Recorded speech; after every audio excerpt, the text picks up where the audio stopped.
ইমান বিধ্বংসী ষড়যন্ত্রের হাত থেকে আমার দেশ, আমার মানচিত্র, আমার জনগণকে রক্ষা করার জন্য যা করতে হয় আগামী দিন আমরা সেটাই করব ইনশাআল্লাহ।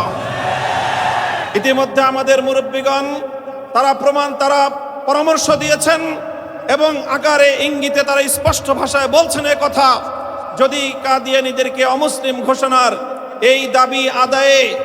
অব্যাহতভাবে গাফিলতি করা হয় তাহলে বৃহৎ কর্মসূচির মাধ্যমে, আমির হেফাজত বলেছেন অহিংস কর্মসূচির মাধ্যমে, আমরা বলছি প্রয়োজনে রাজধানী ঢাকা অবরুদ্ধ হবে, অচল হবে, কাদিয়ানীদের অমুসলিম ঘোষণার দাবি আদায় করেই আমরা ঘরে ফিরবো ইনশাআল্লাহ। কাদিয়ানীদের বিরুদ্ধে পরিচালিত তাদেরকে অমুসলিম ঘোষণার এই আন্দোলন আমাদের দীর্ঘ অব্যাহত এক আন্দোলন। এই আন্দোলনে আমাদের পূর্বপুরুষগণ প্রায় শতাব্দীকাল ধরে নিরলস পরিশ্রম এবং প্রচেষ্টা চালিয়ে যাচ্ছেন। দুর্ভাগ্যজনকভাবে আমাদের এই প্রিয় স্বাধীন বাংলাদেশে আজও পর্যন্ত আমাদের এ দাবি সফলতার মুখ দেখেনি। তাই আজ আমরা দ্ব্যর্থহীন ভাষায় বলতে চাই, বর্তমান যে সরকার ক্ষমতাসীন রয়েছে তাদের ঐতিহ্য এবং তাদের অতীতের ভূমিকার প্রেক্ষিতে আমরা আশাবাদী যে তারা এবার যেভাবে ধর্মপ্রাণ এবং ইসলামী জনতাকে বারবার আশ্বস্ত করার চেষ্টা করেছে, বিশেষ করে আমিরে হেফাজতের সকাশে গিয়ে মাননীয় প্রধানমন্ত্রী আমিরে হেফাজতের প্রতি,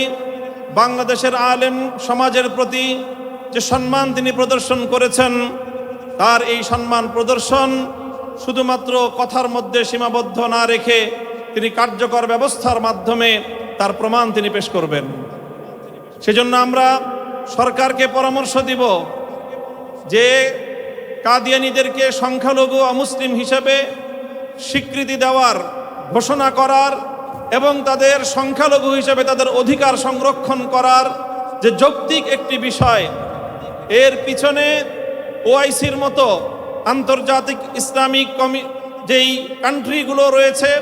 সারা পৃথিবীর মুসলিম দেশগুলোর ঐক্যবদ্ধ সিদ্ধান্ত রয়েছে। জেদ্দা ভিত্তিক এবং সৌদি আরবের নেতৃত্বে মুসলিম বিশ্বের সকল দেশগুলোর সহযোগিতা নেওয়া দরকার। এজন্য আমি বিশেষভাবে আহ্বান করব, তাহাফুজে খতমে নবুয়তকেও বলবো যে সকল মুসলিম দেশগুলোর বাংলাদেশে যেই দূতাবাস রয়েছে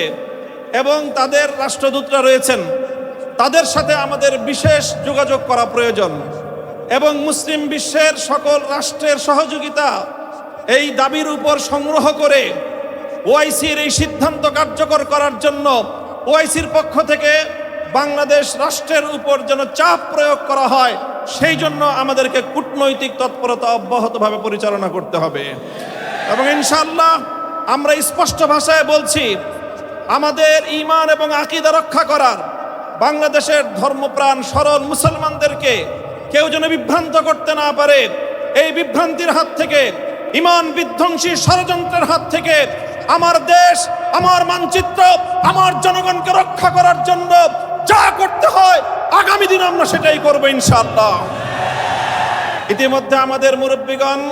তারা পরামর্শ দিয়েছেন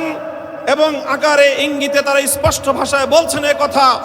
যদি কাদিয়ানীদেরকে অমুসলিম ঘোষণার এই দাবি আদায়ে অব্যাহতভাবে গাফিলতি করা হয় তাহলে বৃহৎ কর্মসূচির মাধ্যমে, আমিরে হেফাজত বলেছেন অহিংস কর্মসূচির মাধ্যমে, আমরা বলছি প্রয়োজনে রাজধানী ঢাকা অবরুদ্ধ হবে,